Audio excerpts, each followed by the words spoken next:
কিছু মানুষ লুট করতেছিল, লুট করার কারণে আমরা কিছু যারা আছি বন্ধুবান্ধব সবাই যাওয়ার পরে ওই লঞ্চে যারা যারা ছিল আমাদের পরিচিত আমরা সবাইকে বের করে দিতে আসি যাতে কিছু না করে।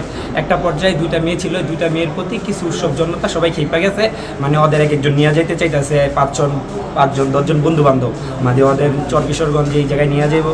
তো এই মেয়েরা আমার বলতেছে ভাই আমার যেমন তুমি সেভ করো, তোমরা সেভ করো। আমি 9টা ফোন উদ্ধার করে দিয়েছিলাম, আমার যারা বন্ধুবান্ধব আসছিল আমরা সবাই মিলা 9টা ফোন উদ্ধার করে দিয়েছিলাম।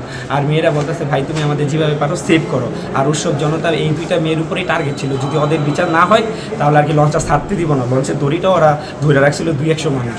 এখন বিষয়টা হলো এই মেয়ের যে সম্বালা ভাই একটু শাসন করা হইলো, ভাই হিসাবেই শাসন করা হইলো। আমি আইনের প্রতি শ্রদ্ধাশীল, আমি ওই টাইমেও থানায় ফোন দিছি, রাজু ভাইকে ফোন দেওয়াইছি যে থানা থেকে সেকেন্ড অফিসারে আসার জন্য।